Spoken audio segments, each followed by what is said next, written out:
E compartilhe nosso canal, se inscreva, ative o sininho e fique por dentro da melhor. Ilha do Mel. A rádio que você vê.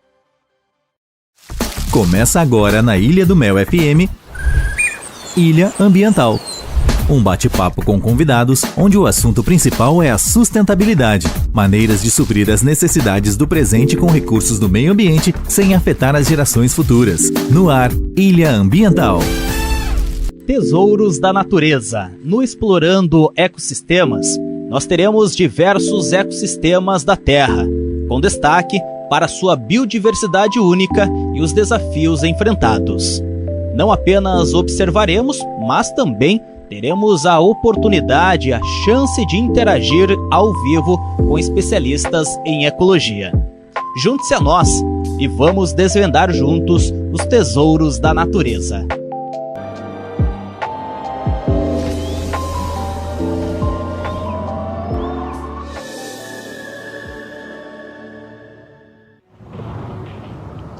A tundra ártica. Cobrindo 1/10 da superfície da Terra, este deserto gelado é uma das regiões mais frias e secas do planeta. As temperaturas abaixo de zero e os ventos cortantes da tundra desafiam os seres mais resistentes que existem. Nesta paisagem, habitam algumas espécies extraordinárias que, denudadamente, subsistem nesta terra de frio extremo. Todas as formas de vida que existem aqui têm de adaptar-se ou então desaparecem.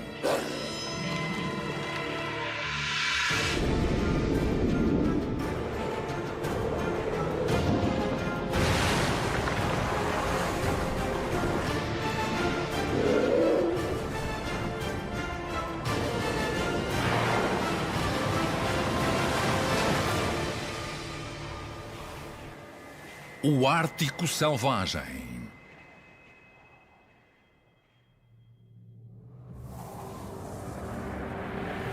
A tundra.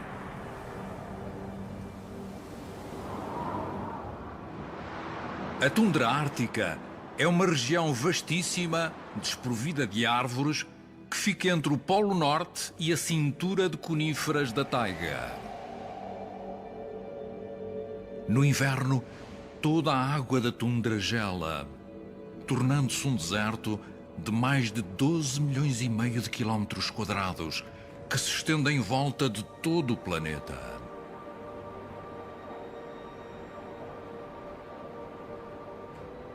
Aqui, as noites podem durar meses e as vastas planícies ficam cobertas de neve num inverno que dura 3/4 do ano. Sob a neve, existe uma camada de solo gelado com quase 1.600 metros de espessura. Os animais que vivem na tundra tiveram de adaptar-se para sobreviver.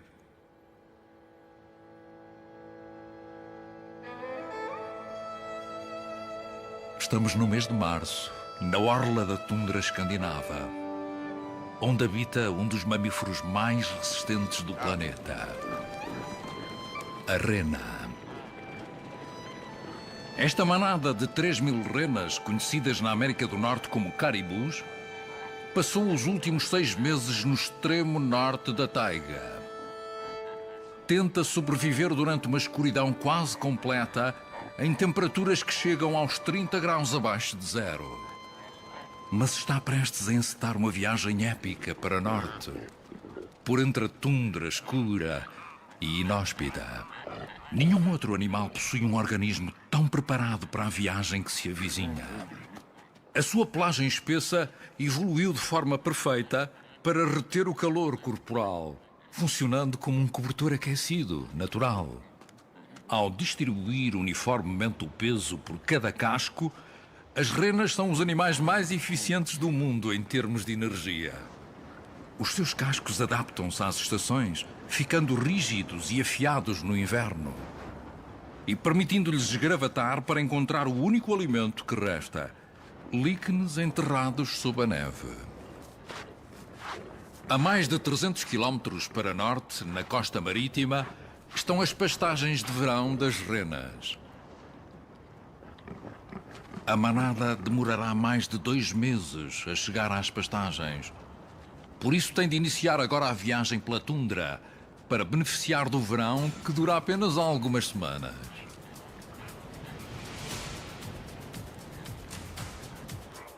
Este ambiente não é propício à criação de gado, de modo que há séculos que as renas foram domesticadas pelo único povo indígena da Escandinávia, os Sami.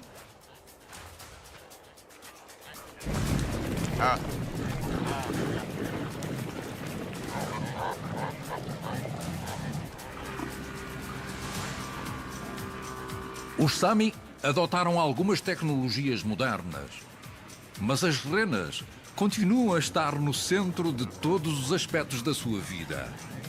Há 10 mil anos que dependem deste animal.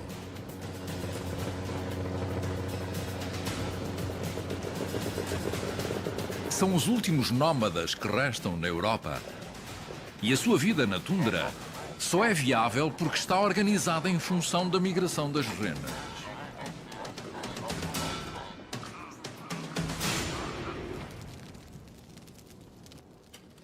Os Sami aproveitam este animal para tudo. Desde a carne para alimento, às peles para vestuário e para as tendas em que vivem. As renas domesticadas não se dirigem para norte apenas para se alimentarem. É o impulso natural de dar à luz na terra onde nasceram que as leva a seguir para norte em grupo, até às condições agrestes da tundra.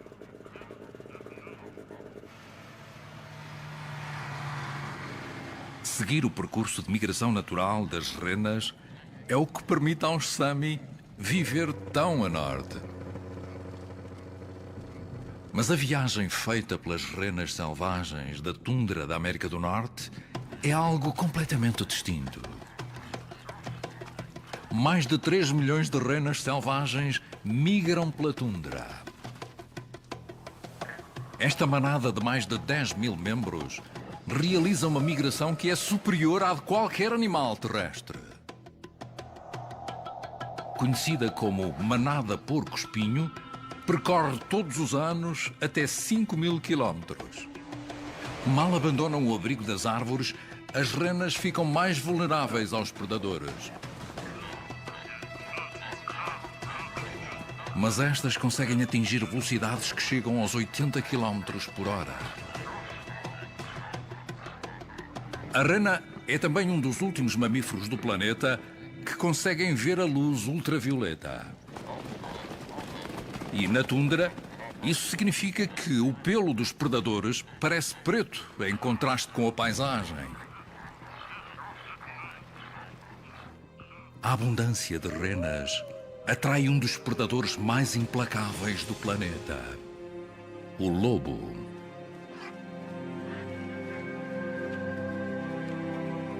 Em tempos, o lobo era o mamífero terrestre com maior distribuição no planeta, à exceção dos seres humanos, e caracteriza-se por ser um predador extremamente inteligente. A maioria dos lobos não sai do território em que nasceu. Mas em algumas partes da tundra, os lobos têm de percorrer grandes distâncias para sobreviver. Esta alcateia segue o rasto das renas desde a taiga até às planícies geladas da tundra.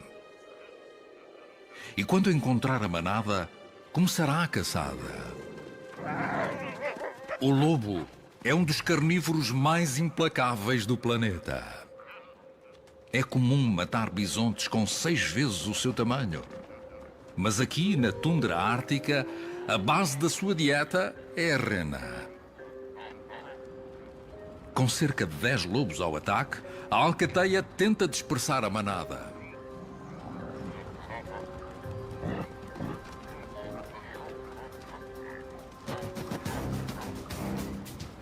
Se forem capazes de separar as renas, conseguirão identificar os indivíduos mais fracos.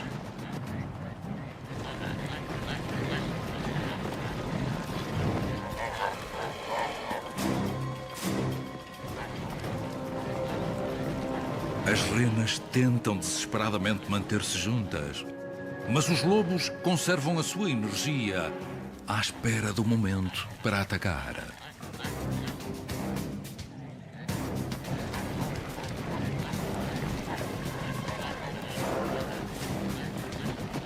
Cada lobo precisa, em média, 4,5 kg de carne por dia. E esta alcateia tem de matar um animal de 2 em 2 dias.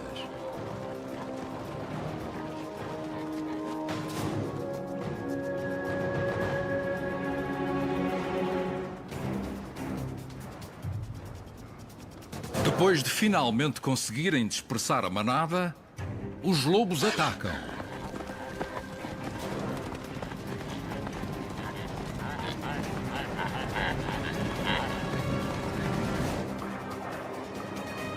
Começa a caçada. As renas têm de manter-se juntas.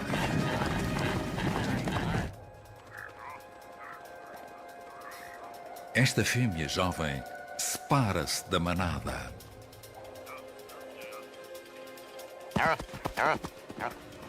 Uma rena consegue facilmente correr mais do que um lobo, mas a alcateia trabalha em conjunto.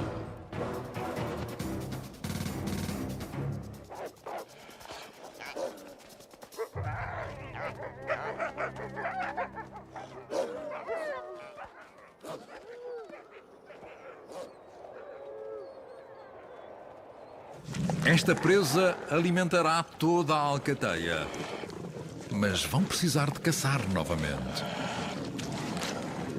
A manada porco-espinho acabou de iniciar esta viagem até às pastagens de verão que ficam 2.500 km a norte. E a alcateia não é o inimigo mais mortífero que irá enfrentar. A caminho do norte do Alasca, o tempo será uma ameaça constante à sua vida. Na Groenlândia, as condições na tundra são extremas. Apenas algumas espécies conseguem sobreviver aqui todo o ano. São cerca de 10.000 os bois almiscarados que suportam o inverno da Groenlândia, em que as temperaturas atingem os 50 graus abaixo de zero e os ventos sopram a quase 100 km por hora. Muitas renas da Groenlândia morrem aqui geladas todos os invernos. Mas na tundra, uma carcaça nunca é desperdiçada. No inverno escuro da tundra, é tão difícil encontrar presas que mesmo o predador mais astuto da Groenlândia vê-se obrigado a comer restos. Uma carcaça é uma refeição sempre bem-vinda.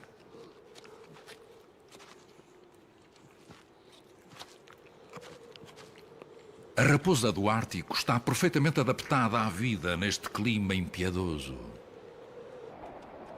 Não há outro animal que possua uma pelagem tão resistente ao frio como a raposa, o que a ajuda a suportar temperaturas de 50 graus abaixo de zero.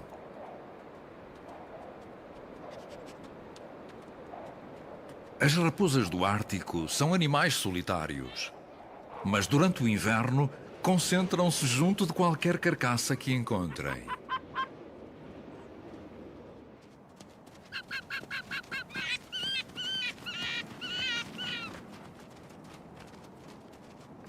A raposa do Ártico pode comer restos de animais em tempos difíceis, mas é um dos predadores mais hábeis do Ártico.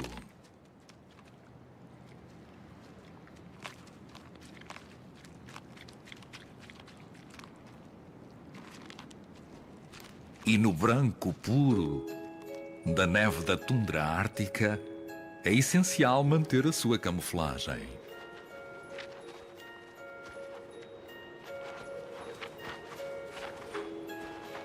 Mesmo nas condições hostis da Groenlândia, muitos animais encontraram maneira de sobreviver.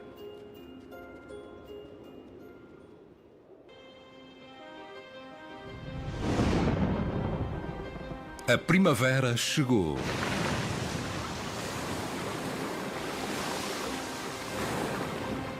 o Ártico registra a mudança de estação mais dramática do planeta.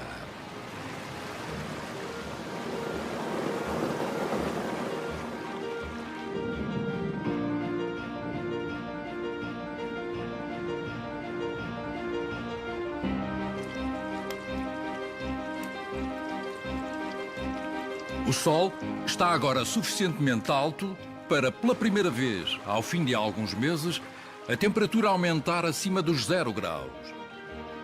E à medida que o gelo se transforma em água, as renas chegam finalmente aos locais onde darão à luz.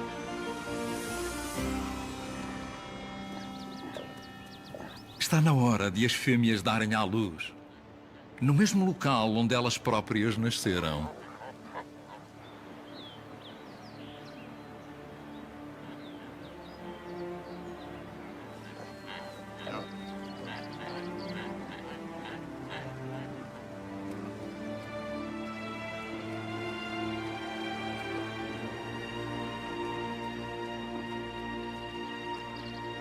Num incrível parto sincronizado, quase metade das crias da manada pode nascer no espaço de 24 horas.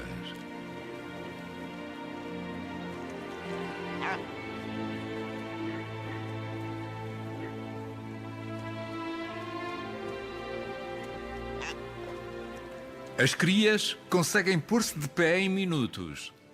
E um dia depois, terão de acompanhar as suas progenitoras à medida que a manada segue para norte em direção às pastagens de verão.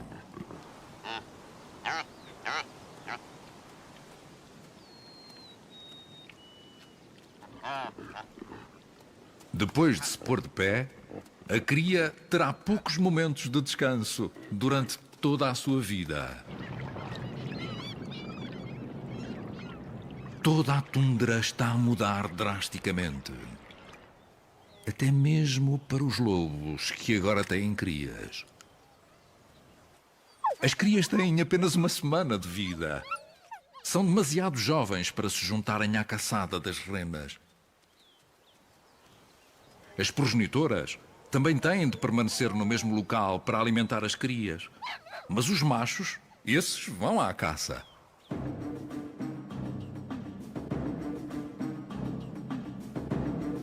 Este par viajou muitos quilómetros em busca de renas. À sua frente estão milhares de renas recém-nascidas. E se os lobos não se apressarem a matar uma presa, as suas crias irão morrer.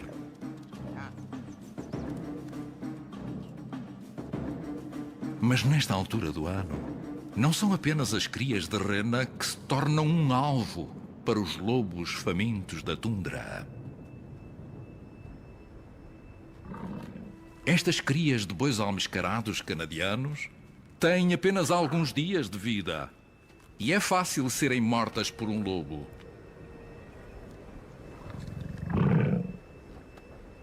Mas com tantos adultos por perto, tendo cada um quase 500 quilos, as hipóteses não são muito favoráveis aos lobos.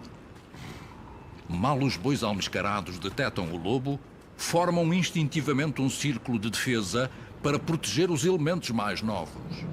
Seria necessária uma alcateia inteira para atacar esta manada.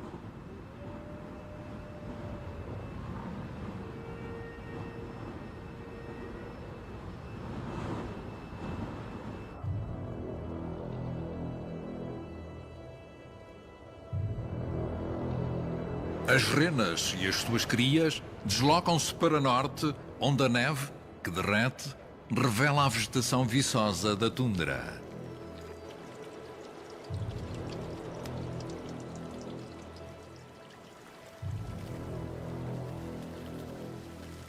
À medida que aumenta a intensidade da luz, algumas das plantas mais resistentes do planeta podem começar a crescer novamente.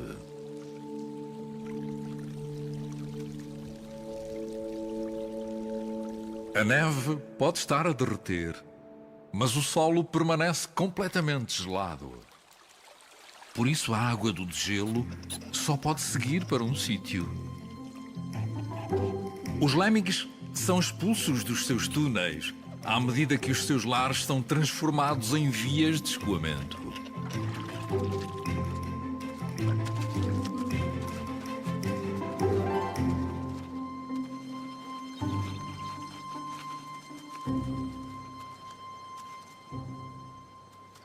À medida que os lagos começam a formar-se, a tundra transforma-se numa terra alagada. Os lemmings sabem nadar, mas para evitar predadores, têm de encontrar um esconderijo.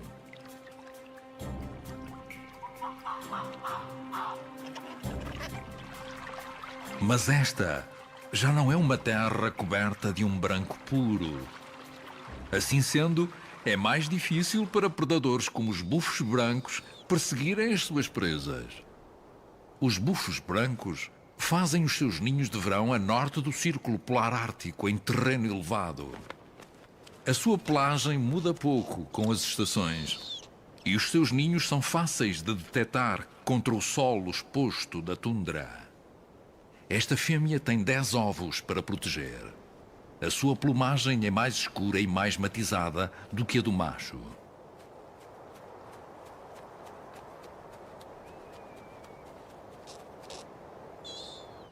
O aspecto de alguns animais da tundra muda com as estações. A pelagem desta lebre do Ártico irá escurecer durante as breves semanas de verão.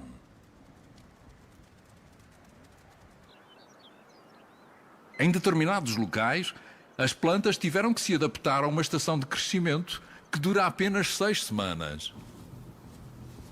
Esta explosão de vida atrai bandos maciços de aves migradoras. Na primavera, centenas de milhões de aves fazem a viagem anual até à tundra ártica. Mas há uma espécie que voa mais longe do que as outras. A andorinha do Ártico voa até ao norte da Europa, vinda da Antártida.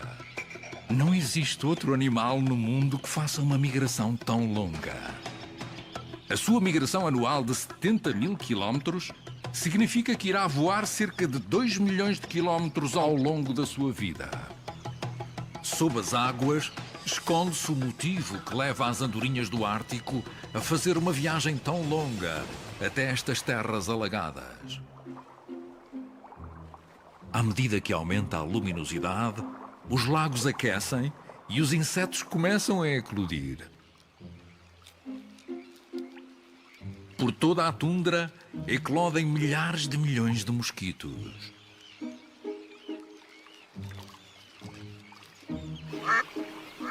Era precisamente isto que as aves aguardavam. Mas, mesmo 1.000 milhões de aves não conseguem dar conta de tantos mosquitos. Os insetos formam enxames enormes e seguem à procura de uma refeição. No Alasca, o surgimento dos mosquitos coincide com a chegada da manada porco-espinho.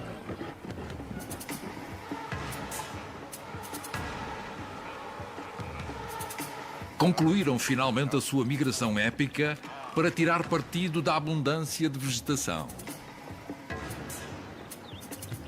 Mas a presença dos mosquitos faz com que a tundra, nesta altura do ano, seja um dos locais mais adversos do planeta.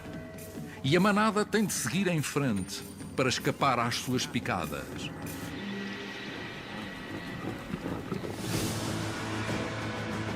Uma vez iniciada esta migração maciça de renas, nem mesmo as centenas de rios rápidos resultantes do degelo conseguem detê-la.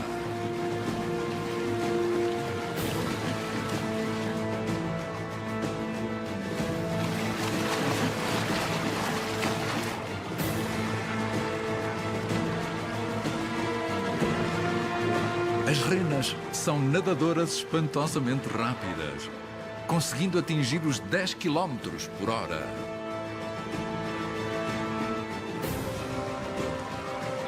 Para muitas crias, esta é a primeira vez que atravessam um rio desta dimensão.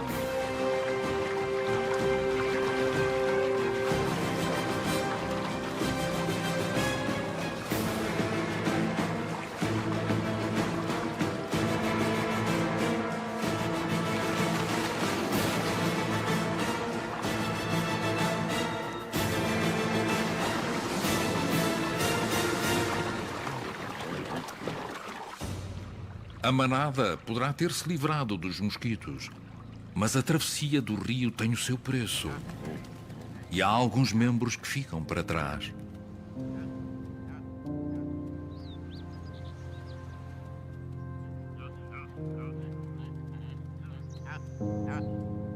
Os lobos, famintos, não estão muito longe.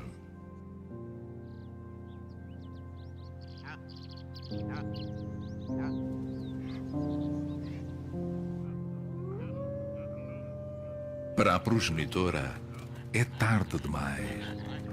E a manada tem de seguir em frente.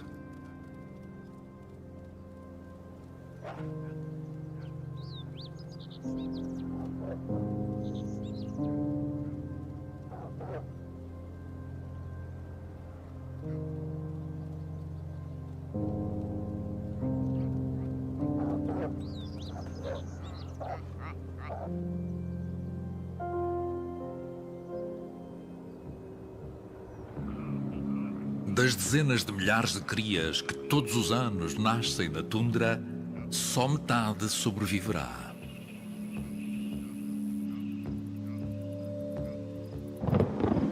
Nem mesmo o verão interrompe a luta pela sobrevivência. Para os bois almiscarados da América do Norte, esta é a época do cio. Estes sobreviventes da última glaciação pouco mudaram em mais de 14 mil anos. Os machos, com quase 500 quilos, envolvem-se em confrontos violentíssimos pelo direito a procriar com as melhores fêmeas.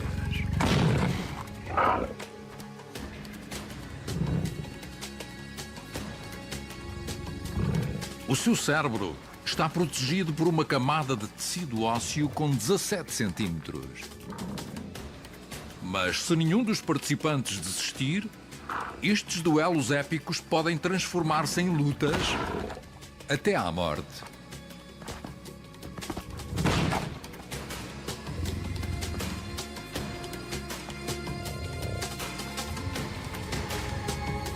Os bois almiscarados são dos animais mais resistentes da tundra. Mas existe um mamífero que domina a tundra como nenhum outro. Os lemmings. Reproduzem-se a um ritmo alucinante. Esta fêmea deu à luz 2 ninhadas durante o inverno, mas está novamente prenhe e prepara agora um ninho para voltar a dar à luz.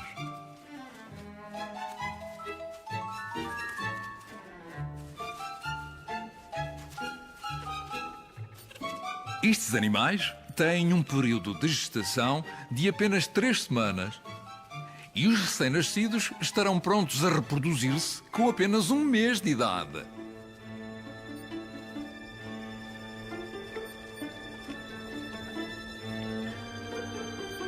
Cada ninhada tem 5 ou 6 crias que nascem com os olhos fechados e sem ouvir, mas crescem com uma rapidez incrível, com uma dieta de leite e atenção constante por parte da mãe. Após alguns dias, as crias já estão cobertas de pelo. E graças a este ritmo de reprodução espantoso, as populações de lemmings podem atingir números impressionantes em apenas algumas semanas.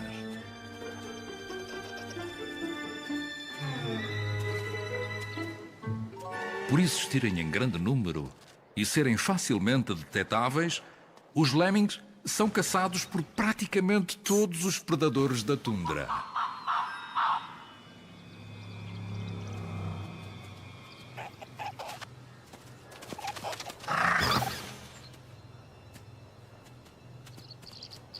Os seus túneis subterrâneos já não estão escondidos pela neve e é agora que estão mais vulneráveis.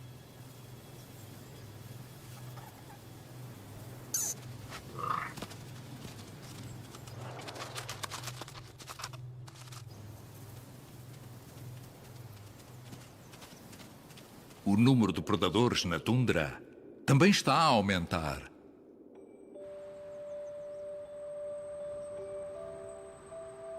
O pelo da raposa do Ártico está a mudar de branco para castanho, deixando-a incrivelmente bem camuflada em relação ao solo estival da tundra. A dieta da raposa não se limita aos lemmings. Este macho anda à procura de ovos. Ele precisa de encontrar muito alimento, pois tem muitas bocas para alimentar.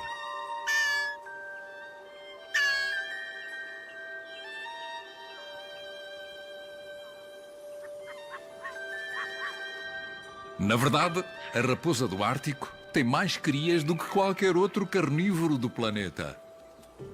Julga-se que poderão ter até 25 por ninhada.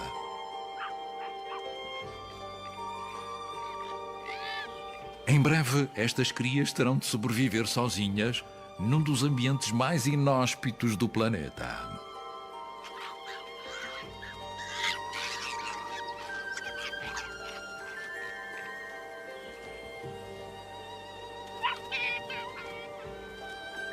As crias precisam de ganhar peso e aprender tudo aquilo que lhes permitirá sobreviver quando o duro inverno da tundra regressar daqui a apenas algumas semanas.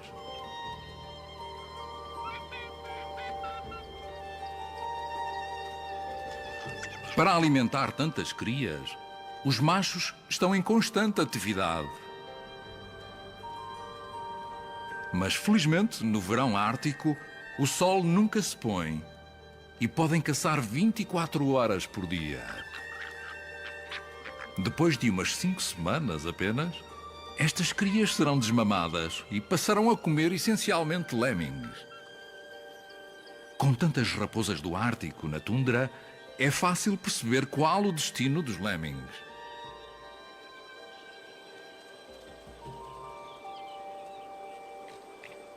Mas não são apenas as raposas do Ártico que caçam lemmings.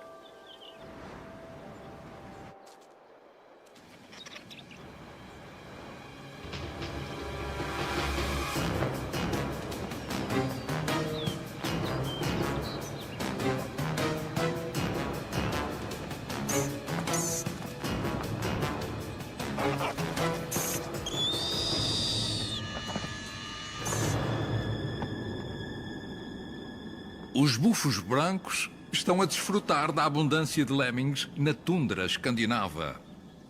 E quanto mais lemmings há para comer, mais ovos de bufo branco são produzidos. Estes ovos foram postos há mais de um mês e começam agora a eclodir. Alguns dias após terem eclodido, as crias de bufo branco estão prontas para começar a dieta de lemmings que manterão até ao final da vida. As crias são alimentadas com tiras de carne até terem tamanho suficiente para ingerirem os animais inteiros. Quando tiverem algumas semanas de vida, as crias já conseguirão engolir lemmings inteiros.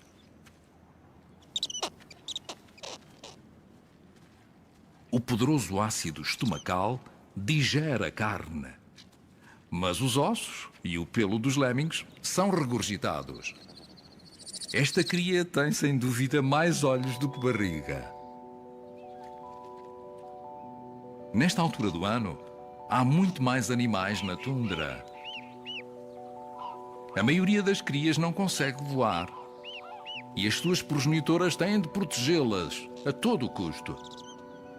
Este bufo branco, fêmea, tem tantas crias para alimentar que precisa de estar atento a todas as oportunidades que surgirem. Quando estas crias de ganso se preparam para o seu primeiro mergulho, o bufo fêmea arrisca. Os bufos sabem que os gansos adultos não desistem das suas crias sem dar luta. E têm de trabalhar em conjunto para afastar as aves de maior porte.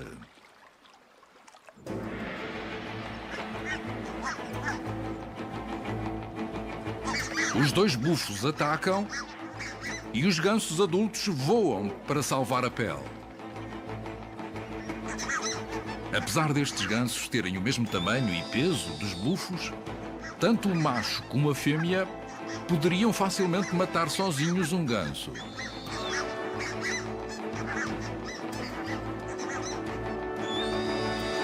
Mas os búfalos não andam à caça de adultos.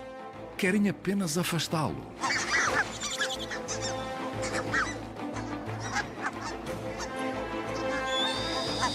O bufo fêmea volta agora a sua atenção para as crias de ganso. Apercebendo-se do perigo, os gansos começam a perseguir os búfalos.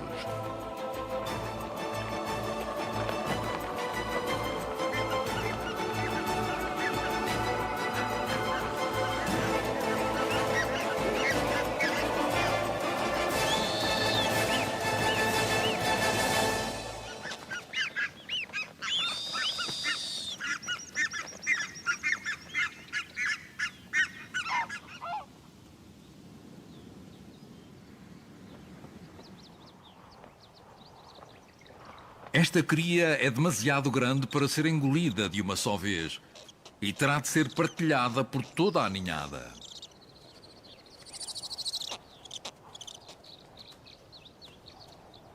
A abundância de alimento estival está prestes a terminar e dentro de algumas semanas a ameaça da escassez voltará a ser uma realidade para todos os animais da tundra.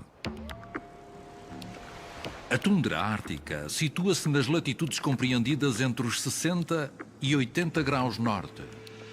E aqui, o verão pode durar apenas 6 semanas. O sol brilha durante quase 24 horas por dia, mas o seu ângulo baixo implica que a temperatura do ar raramente aumenta além dos 10 graus Celsius. E o solo permanece gelado. Nunca descongela. Por isso, a vida vegetal desenvolveu adaptações peculiares. A ilha de Kaffeklubben, a norte da Groenlândia, é a massa terrestre mais próxima do Polo Norte, onde a papoila do Ártico só consegue sobreviver aqui por ser heliotrópica, ou seja, gira para acompanhar o Sol. Só concentrando o calor solar é que a papoila do Ártico consegue aquecer as suas pétalas o suficiente para se reproduzir no breve verão da tundra.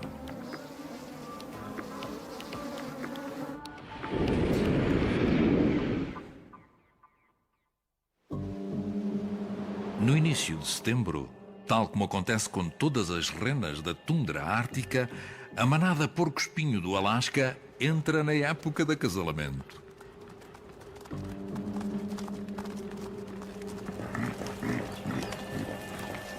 O acasalamento terá lugar apenas durante alguns dias, para garantir que as crias nasçam todas ao mesmo tempo na próxima primavera. Mas primeiro é preciso estabelecer uma hierarquia entre os machos da manada.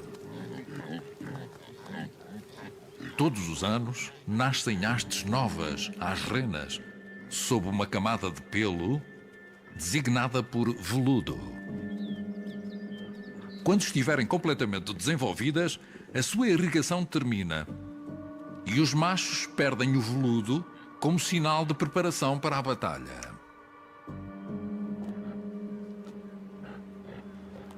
De todas as espécies de veados, as renas são as que possuem as maiores hastes em relação ao tamanho do corpo. E o tamanho é importante.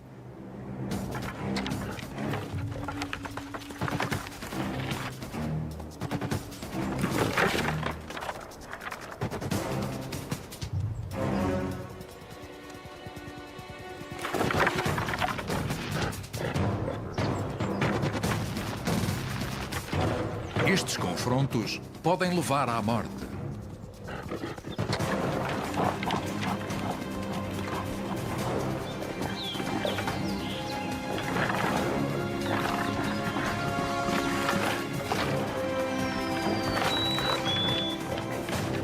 O tamanho das hastes deste macho, bem como o seu peso corporal, dão-lhe uma vantagem óbvia.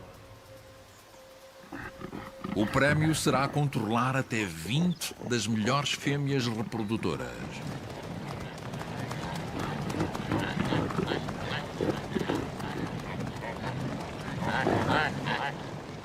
e o estatuto como o macho dominante de toda a manada.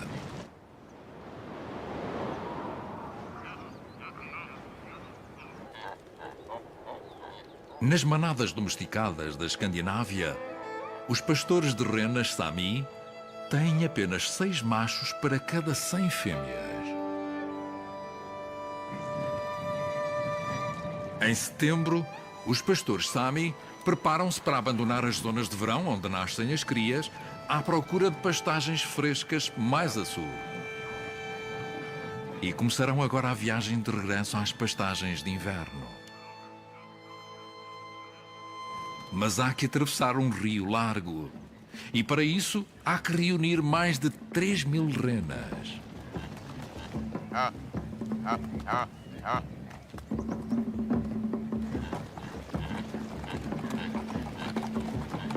A sobrevivência de cada uma delas é vital para a subsistência dos Sami.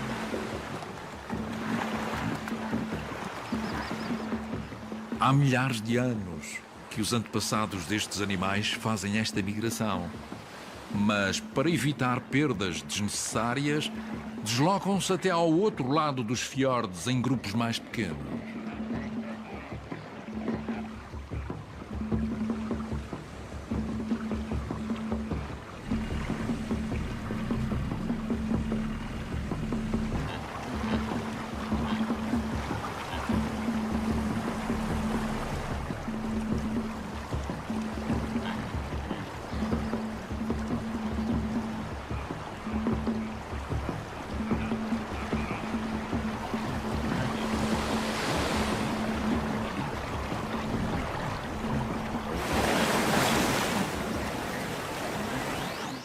Em setembro, as crias de bufo branco começam a ganhar penas e são agora deixadas sozinhas durante longos períodos. Apesar de estarem armadas com garras de mais de 2 centímetros, continuam a estar vulneráveis até conseguirem voar. Quaisquer predadores que inadvertidamente entrem no território de nidificação terão de lidar com os bufos adultos que observam lá no alto.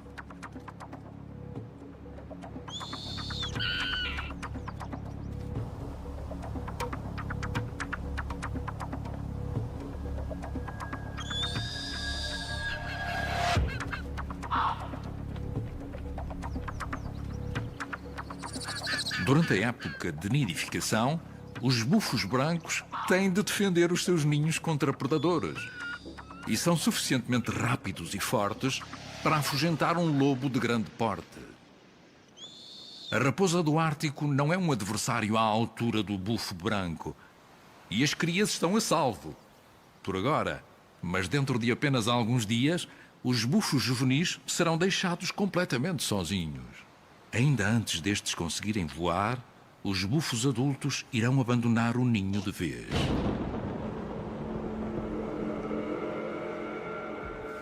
Para que sobrevivam, os bufos juvenis terão de aprender a voar antes da chegada do inverno. Em menos de 6 semanas, o breve verão termina. As terras alagadas que atraíram as aves estão agora a gelar. E as aves têm de partir, ou então correm o risco de morrer à fome.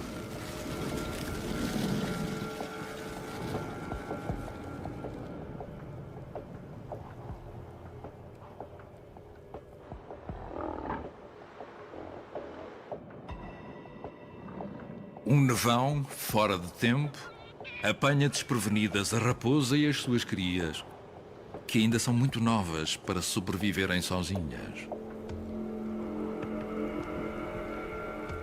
Por toda a tundra, as renas dirigem-se para sul. A manada porco-espinho, com mais de 100.000 elementos, fragmenta-se agora, à medida que regressa ao abrigo das florestas para passar o inverno. As crias nascidas há apenas algumas semanas estão agora fortes, mas as progenitoras estão cansadas devido à época de acasalamento. É a primeira vez que enfrentam juntas os perigos desta viagem de 2.500 quilómetros.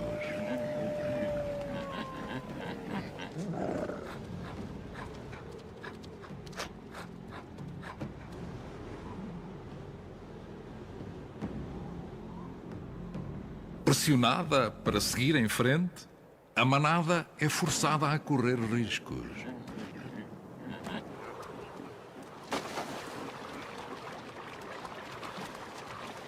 Atravessar um rio recém-coberto de gelo pode ser um erro fatal. O esforço para escapar de águas tão geladas pode cansar uma rena em escassos segundos. E é precisamente isso que os lobos esperam.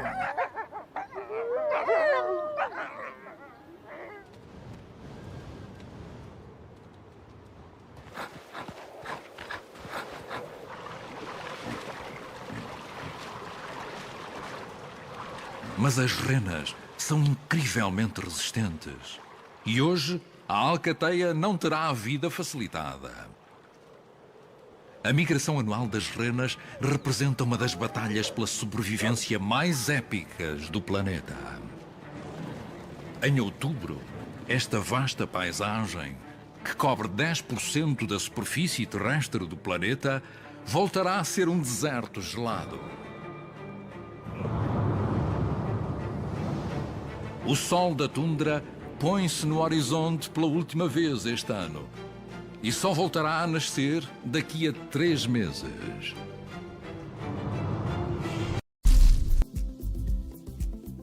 Pasa Paraná Operações Portuárias S.A.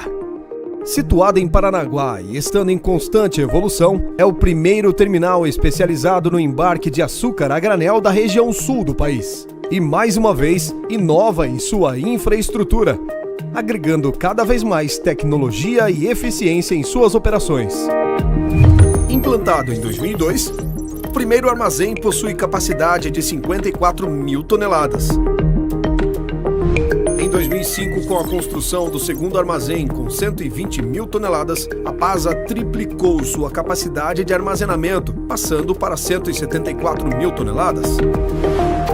Construído em 2014, o terceiro armazém em funcionamento possui capacidade de 65 mil toneladas. A PASA possui capacidade estática total de armazenagem de 239 mil toneladas. Como resultado do sucesso da organização e diante da crescente demanda da exportação brasileira, a empresa prepara novos investimentos no setor portuário, sendo a construção do quarto armazém que será instalado com o objetivo de ampliar a sua capacidade de armazenagem e embarque de granéis sólidos. O armazém PASA 4 vai possuir as seguintes características: 130 metros de comprimento, 40 metros de largura e 30 metros de altura, com capacidade para 60 mil toneladas. Com a construção do armazém PASA 4, a capacidade estática total de armazenagem aumentará em 38,1%, passando de 239 mil toneladas a 299 mil toneladas. O novo armazém contará com uma correia transportadora aérea com capacidade para 1.250 toneladas hora, que será interligada aos sistemas de recebimento rodoviário e ferroviário da estrutura já existente. Seu sistema de embarque será através de 2 correias transportadoras, que irão alimentar 2 elevadores de canecas. Por sua vez, alimentarão 2 balanças de fluxo com capacidade para 2.500 toneladas. Será construída uma nova linha de embarque, onde esta nova correia transportadora se conectará ao sistema já existente e também será instalado um novo chip loader. Todas as correias serão de borracha vulcanizada, com proteção anti-chamas, montadas sobre roletes especiais propriamente desenhados para o suporte necessário. Sendo assim, o novo sistema de embarque totalizará 3 correias transportadoras e mais um chip loader, ampliando sua capacidade de embarque de 1.500 toneladas hora para 4.000 toneladas hora. Projetado para atender navios tipo Panamax e Posmax, também será dotado de sistema de controle de particulados de última geração.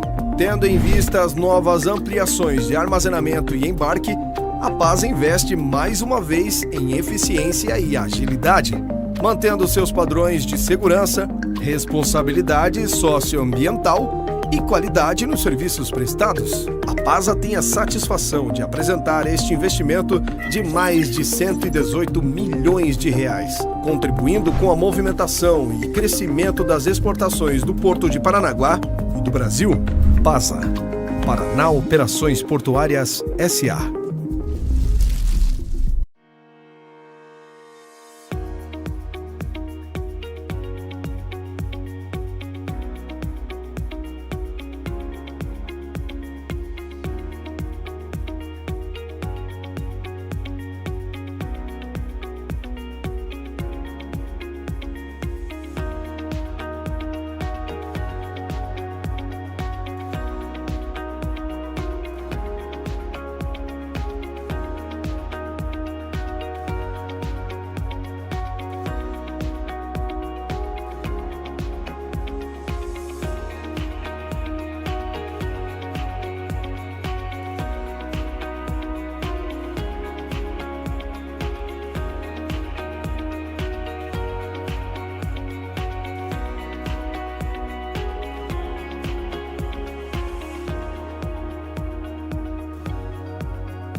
Os maiores desafios do mundo sempre serão superados com inteligência e eficiência.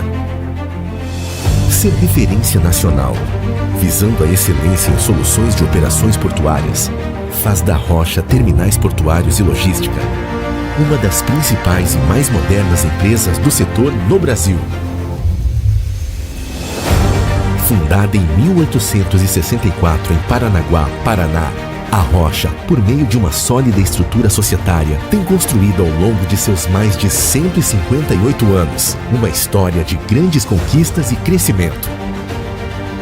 Com ampla atuação no mercado nacional, certificada OEA e ISO, nos destacamos cada vez mais nos serviços de movimentação e armazenagem de importação e exportação de granéis sólidos, líquidos, produtos siderúrgicos, celulose e de cargas gerais containerizadas e soltas, bem como cargas de projeto. Presente em áreas portuárias de importância mundial, com ampla responsabilidade socioambiental e com mais de 1.800 colaboradores diretos. Atuamos com operações nos portos de Paranaguá, São Francisco do Sul, Rio Grande e no porto de Itaqui, em São Luís do Maranhão. Em Paranaguá, possuímos capacidade estática para armazenar mais de 690 mil toneladas de granéis sólidos, sendo ainda responsável por 26% da operação portuária de fertilizantes importados pelo Brasil. A Rocha possui relevante participação na movimentação de cevada, malte, trigo e sal, além de possuir um dos principais terminais na movimentação de granéis sólidos agrícolas de exportação. Para atender à movimentação de fertilizantes, contamos com mais de 420 mil toneladas de capacidade estática em armazéns alfandegados e gerais. E operamos com sistemas de correias transportadoras, que distribuem os produtos para o nosso complexo de 4 armazéns alfandegados. Além de contar com um sistema de envase e expedição dos fertilizantes por meio de Big Bags, oferecendo qualidade e produtividade às nossas operações. A Rocha investe também na implantação de novas correias transportadoras, que aumentarão a velocidade de descarga nos berços de atracação e nos novos armazéns, ampliando a capacidade de armazenagem dos terminais retroportuários. Este projeto em andamento trará aumento significativo da eficiência total do sistema de descarga de fertilizantes e, acima de tudo, redução de custos para os importadores e para o agronegócio brasileiro. Na exportação, são 270 mil toneladas de capacidade estática e 4 armazéns operando com 4 correias transportadoras, interligadas ao corredor de exportação do Porto de Paranaguá, confirmando a eficiência na operação. Na descarga, possuímos 4 tombadores e uma moega ferroviária, com capacidade de descarregar até 6 vagões simultaneamente, atendendo às necessidades dos nossos clientes com uma recepção de até 35 mil toneladas por dia. Contamos também com um armazém alfandegado localizado dentro da área primária do Porto de Paranaguá, garantindo assim o movimento e armazenagem de cargas containerizadas, soltas, big bags, bem como cargas de projetos. Em Paranaguá, somos o maior operador portuário para embarques de celulose, com movimentação anual de aproximadamente 1 milhão de toneladas, com produções diárias iguais aos maiores terminais especializados neste tipo de carga. Isso só é possível com um trabalho sério e ético que, aliado à tecnologia de ponta, garante que as nossas operações sejam realizadas de forma diferenciada, com agilidade, qualidade e segurança. Com a participação societária na Catalini Terminais Marítimos, empresa com 613 mil metros cúbicos de capacidade estática de tancagem e pier próprio, reforçamos a manutenção da liderança no segmento em que atuamos. Em São Francisco do Sul, o nosso Porto Seco possui uma área de 128 mil metros quadrados e está localizado a 7 quilômetros do porto, possibilitando a simplificação dos procedimentos e diminuindo os custos operacionais para os nossos clientes, sendo um dos principais polos importadores siderúrgicos do sul do Brasil, com 20 mil metros quadrados de armazéns estruturados e com 2 pórticos para movimentação de carga. Acompanhando o crescimento do Porto de São Francisco do Sul, na área de fertilizantes e granéis sólidos, ampliamos o nosso mercado ao nos associarmos à Fullport, operação portuária e armazenagem, aumentando ainda mais a nossa capacidade de operação. Através da nossa unidade no Porto do Rio Grande, somos a principal e mais eficiente operadora portuária na movimentação de granéis sólidos no porto público, com armazenagem para 70 mil toneladas de fertilizantes em retroárea, facilitando para os nossos clientes a descarga e transbordo de fertilizantes e outros granéis de importação, além do carregamento de cereais como trigo, malte e arroz. Na busca de atender os nossos clientes de norte a sul do Brasil, expandimos a nossa presença geográfica para o Porto de Itaqui, em São Luís, no Maranhão.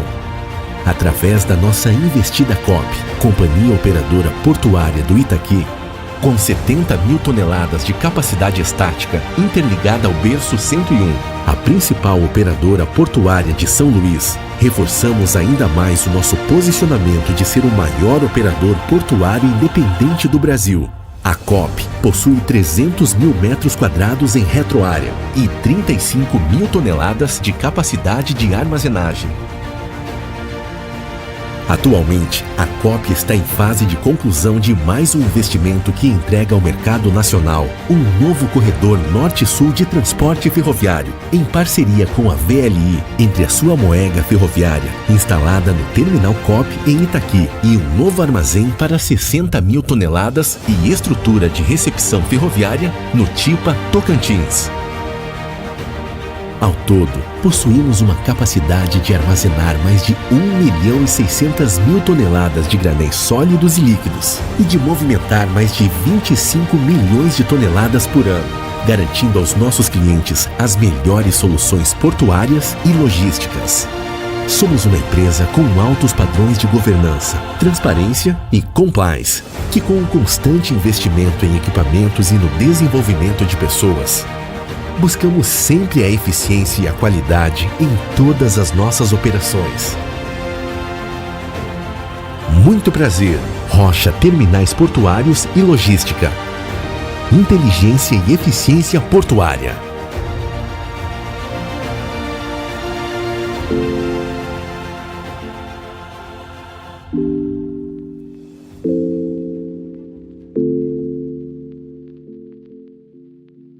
Diálogo esclarecedor. É hora da entrevista final. O momento em que a sabedoria se encontra com a clareza. Nosso convidado especial, um líder ambiental, esclarecerá os pontos essenciais do episódio. Discutiremos a vital importância da conscientização ambiental. Olá, pessoal! E aí, tudo bem com vocês?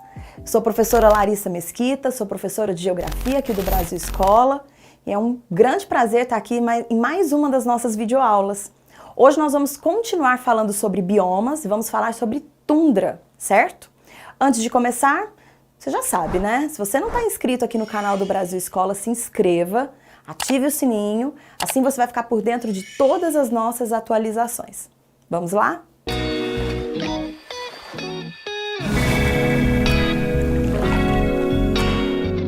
Para a gente começar, eu quero que você olhe bem para esse mapa aí, olhe bem e observe que esse bioma tundra se estabelece em regiões de altíssimas latitudes, especialmente no norte do planeta.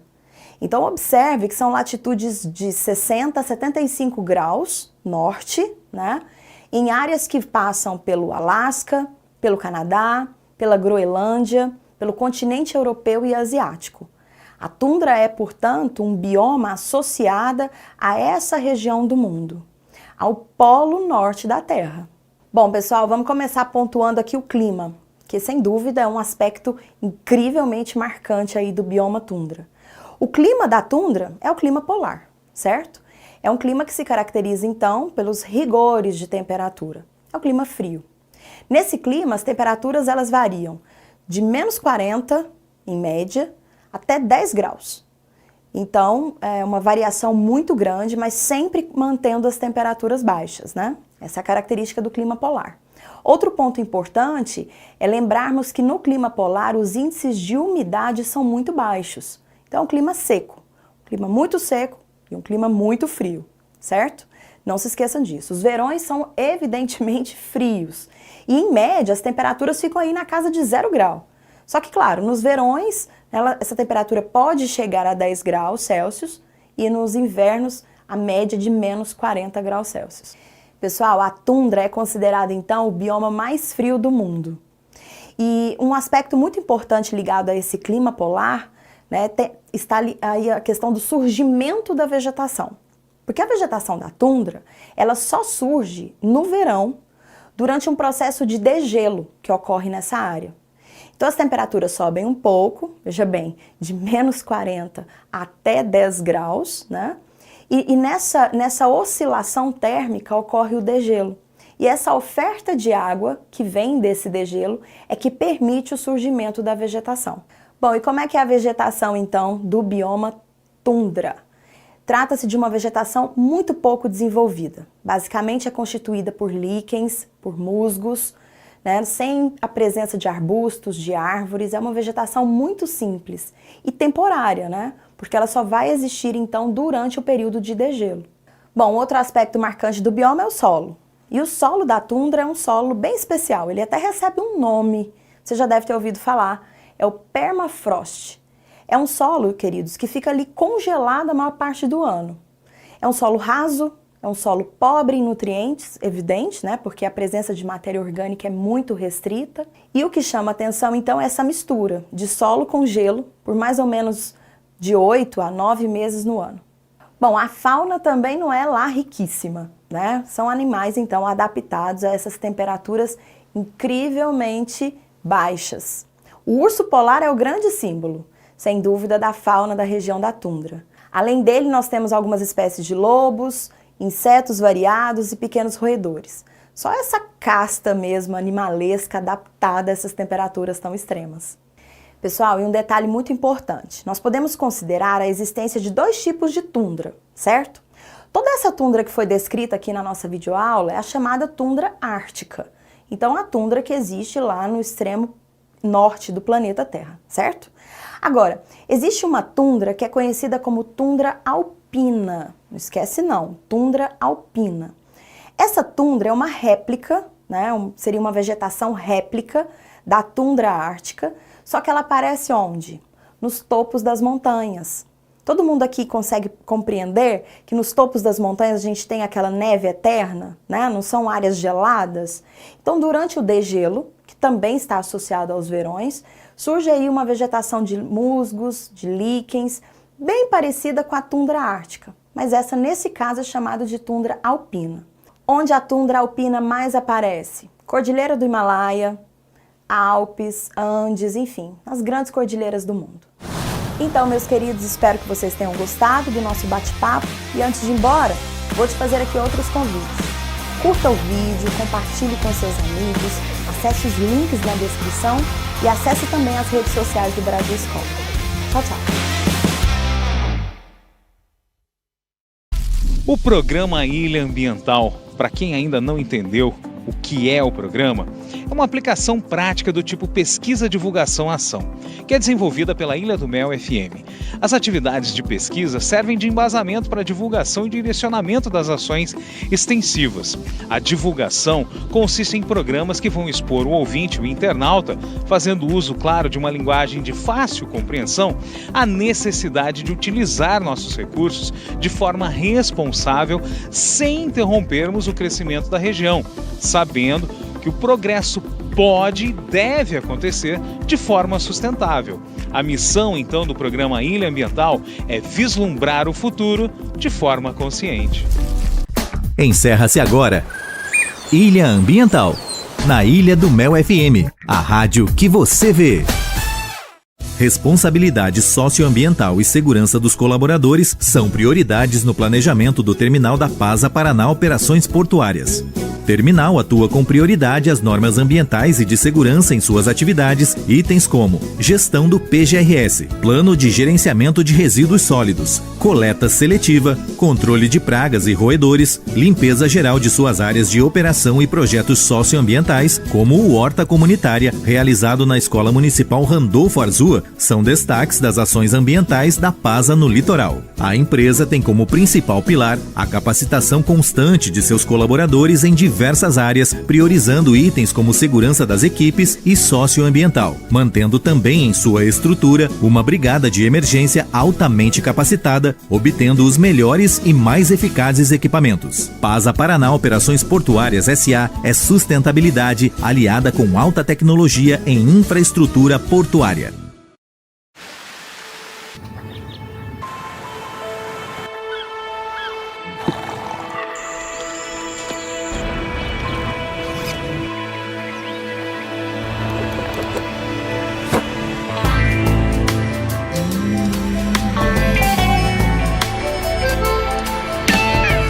Gentil, cuida dos teus filhos, faz valer toda a beleza, todo amor, toda a diferença, cada cor que pinta a riqueza do meu Brasil. Leva pros teus filhos o calor de um abraço amigo. Quero ver toda a esperança, unindo o sonho de cada criança. O meu bem querer é te ver feliz. Um novo sorriso nasce em